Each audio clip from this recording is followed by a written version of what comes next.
Dubai एक ऐसी जगह जिसके नाम से आपको बड़ी बड़ी और ऊंची ऊंची बिल्डिंग्स, लग्जरी कार्स, बहुत सारा सोना, टैक्स फ्री लाइफ और चांदी की तरह चमकने वाले रोड्स दिमाग में आएंगे। अगर आपने कभी दुबई जाने के बारे में सोचा ही नहीं, तो आपने कभी वेकेशन प्लान ही नहीं किया। यह दुनिया की सबसे ज्यादा पसंदीदा टूरिस्ट प्लेसेस में से एक है, लेकिन आज हम दुबई के बारे में कुछ ऐसी चीजें बताएंगे कि आपके होश ही उड़ जाएंगे।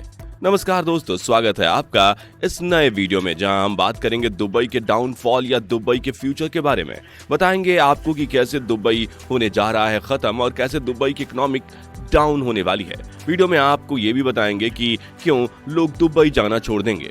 हर साल 50 लाख से भी ज्यादा लोग दुबई घूमने आते हैं। आने वाले 20 सालों के लिए दुबई के पास मास्टर प्लान भी तैयार है, जिसे दुबई विजन 2040 कहा जाता है। लेकिन हर सिक्के के दो पहलू होते हैं। क्या सच में दुबई आने वाले समय में ऐसे ही अपना नाम ऊंचा करता रहेगा या कुछ चीजें छुपाई जा रही हैं?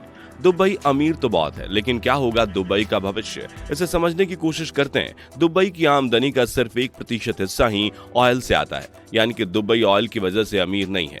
दुबई का टूरिज्म, शी ट्रेड और फाइनेंस उसे इतना अमीर बनाता है। लेकिन क्या इसका यह मतलब हुआ कि दुबई के विकास में ऑयल का कोई योगदान नहीं है? यहाँ पर बातें थोड़ी अटपटी हैं, लेकिन दुबई की कहानी से हम इसे और अच्छे से समझते हैं। 1822 में दुबई में केवल 700 से 800 लोग ही रहा करते थे। ये कोई देश नहीं, बल्कि एक छोटा सा फिशिंग विलेज था, जिसे आज का आबू धाबी कंट्रोल करता था।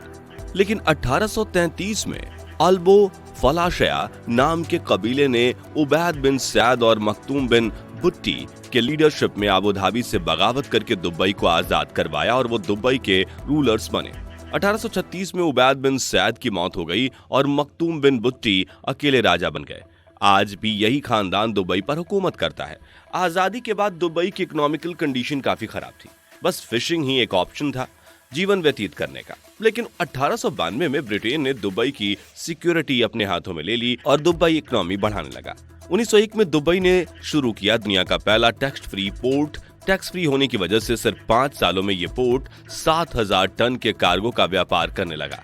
लेकिन दुबई की इस टैक्स फ्री पॉलिसी से दुबई फाइनेंशियली मजबूत नहीं हो पा रहा था।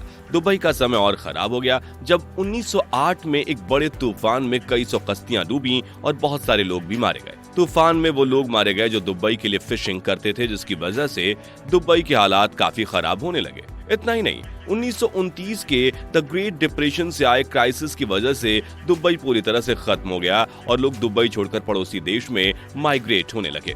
लेकिन 1938 में अमेरिकी ऑयल कंपनी ने सऊदी अरब में तेल के बड़े भंडारों को खोजा। 20 सालों तक ऑयल एक्सप्लोरेशन का काम चलता रहा और पाइपलाइंस डालने में ये सारी मगरिबी दुनिया बिजी रही, जिससे दुबई बिल्कुल ही इग्नोर्ड हो गया। लेकिन दुबई की किस्मत चमकी जब 1958 में आबू धाबी में ऑयल के बड़े रिजर्व डिस्कवर हुए। दुबई में भी 1966 में ऑयल मिला, लेकिन मात्रा में काफी कम था।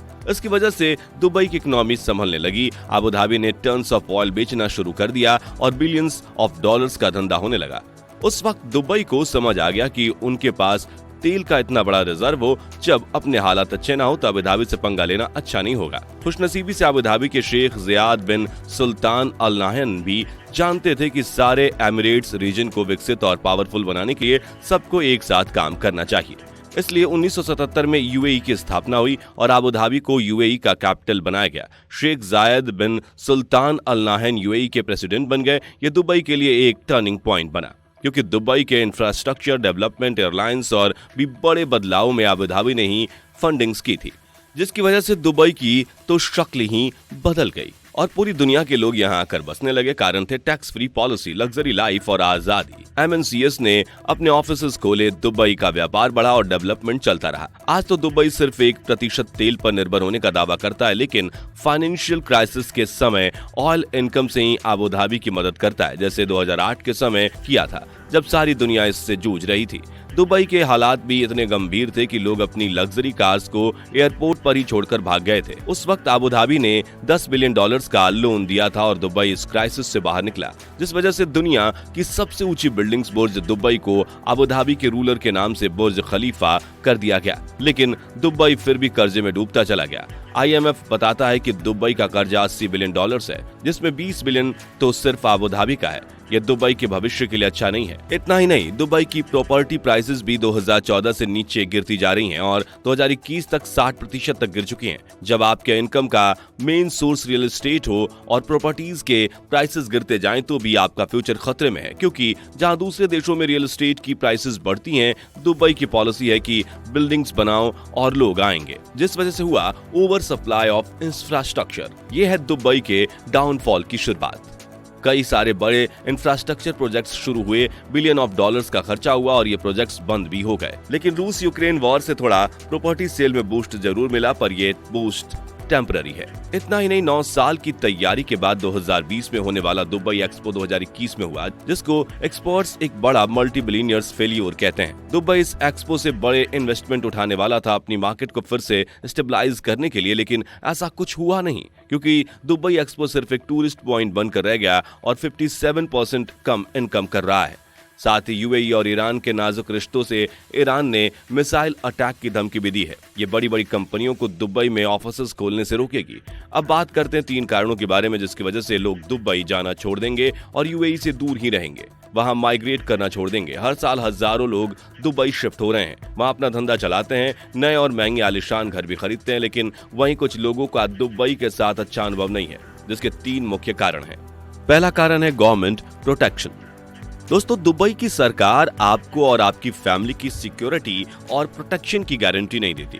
जब बात आती है बैंक्स और पैसों की, आपका मेडिकल बिल हो, आपके दूसरे खर्चे हों, आपको अगर फ्री पब्लिक ट्रांसपोर्ट चाहिए, अगर आप चाहते हैं कि बैंक्स में आपके पैसे सुरक्षित रहें और अगर आपको अपना हेल्थ इंश्योरेंस करके फ्यूचर सिक्योर करना है, तो आपके लिए दुबई तो बिल्कुल ही ऑप्शन नहीं है। अगर बैंक्स में कुछ गड़बड़ हो जाए तो आप दुबई गवर्नमेंट से कंप्लेन नहीं कर सकते और इसकी कोई सिक्योरिटी भी नहीं है। जैसा USA में है कि अगर बैंक डाउन होता है तो आपको आपके फंड्स की सिक्योरिटी मिलती है, लेकिन दुबई में इस तरह का कोई भी लॉ नहीं है।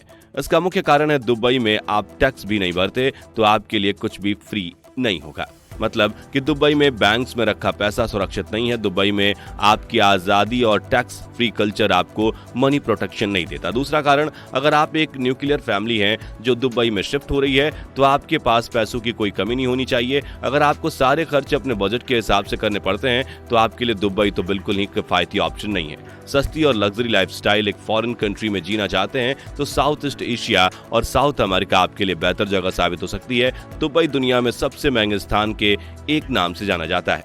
इसलिए तो क्या खूब कहा है एक मोटिवेशनल लाइन में, work so hard that you find Dubai affordable. आप इस लाइन को हल्के में बिल्कुल भी नहीं ले सकते।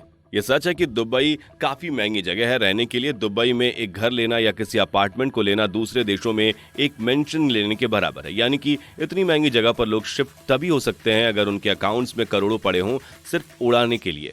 तीसरा कारण, क्यों लोग दुबई जाना छोड़ देंगे। तीसरा कारण काफी अजीब और सिली माना जाता है, लेकिन ये सच है। अगर आप एक ऐसी सोसाइटी में नहीं रह सकते जहां अलग अलग देशों के लोग बसते हैं, अलग अलग स्किन कलर के लोग बसते हैं, अलग अलग धर्म और जाति के लोग बसते हैं, तो डेफिनेटली आपके लिए दुबई तो बिल्कुल भी गलत ऑप्शन है। दुबई दुनिया का वो देश है जो किसी भी आदमी से, किसी भी देश के नागरिक से टैक्स वसूली नहीं करता। दुबई स्किन कलर और धर्म पर डिस्क्रिमिनेशन नहीं करता। तो सारी दुनिया के लोग यहाँ रहते हैं क्योंकि उन्हें उनके पैसों का हिसाब नहीं देना पड़ता है, पूरी आजादी मिलती है और एक लग्जरी और इंडिपेंडेंट लाइफ जीने को मिलती है। तो अगर आप इस वातावरण में नहीं रह सकते तो आपके लिए दुबई नहीं है। इन 3 कारणों की वजह से लोग दुबई जाना छोड़ रहे हैं और धीरे धीरे भविष्य में दुबई को फॉरेन ट्रैफिक मिलना कम होता जाएगा। दुबई के लिए ये एक फाटक है क्योंकि दुबई का ज्यादातर पैसा टूरिस्ट और लाइफस्टाइल बेचकर ही आता है। अब लोग आएंगे ही नहीं तो पैसा आएगा नहीं। इसकी वजह से दुबई को आने वाले समय में बुरा वक्त जरूर देखना पड़ेगा। दोस्तों, क्या दुबई की इस स्थिति के बारे में आपको पहले से पता था? हमें कमेंट में जरूर बताएं। वीडियो अच्छी लगी हो तो आगे और भी ऐसे केस स्टडीज को देखने के लिए चैनल को सब्सक्राइब जरूर करें। धन्यवाद।